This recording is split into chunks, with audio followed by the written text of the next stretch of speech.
Il y a beaucoup de parents qui sont complètement déroutés quand ils assistent au comportement de leurs enfants, de leurs préados, de leurs ados avec les écrans. D'autant plus que dès qu'ils cherchent à comprendre, les enfants ne répondent pas à leurs questions, ils répondent à côté. Et dès qu'un enfant a une tablette et qu'un parent se rapproche pour voir qu'est-ce que l'enfant fait avec, l'enfant va la plaquer contre sa poitrine pour éviter que le parent voit ce qu'il est en train de faire. Et les parents se demandent souvent si c'est parce que l'enfant consulterait des choses qui ne sont pas de son âge, des choses interdites, ou bien si c'est tout simplement parce qu'il a envie de garder son intimité. Et du coup, les parents ne savent pas quoi faire. Et du coup, eh bien, il y a des personnes qui font de la prévention des écrans un business.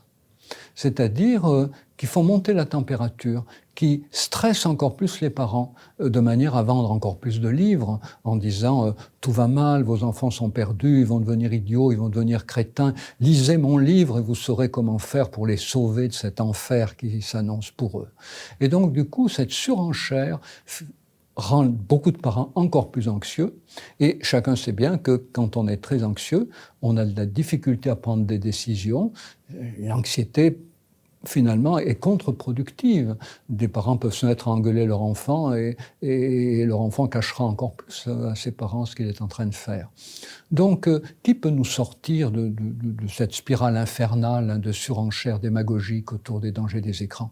Eh bien, les pouvoirs publics. Parce que les pouvoirs publics, en donnant un message clair, en fournissant des messages clairs, vont donner aux parents des repères. Et les parents vont pouvoir s'appuyer sur ces messages des pouvoirs publics pour dire à leurs enfants, oui, on sait bien, tu ne penses pas comme ce qu'on te dit, mais tu vois, on n'est pas tout seul à le penser. C'est pas parce qu'on est tes parents et que tu nous fais moyennement confiance dans les conseils qu'on peut te donner, qu'on te les donne. C'est parce que le conseil vient d'en haut. Et si le conseil vient des pouvoirs publics, parce que les pouvoirs publics ont réuni des experts et que ces experts ont fourni un avis que les pouvoirs publics suivent et que nous, en tant que parents, nous suivons à notre tour.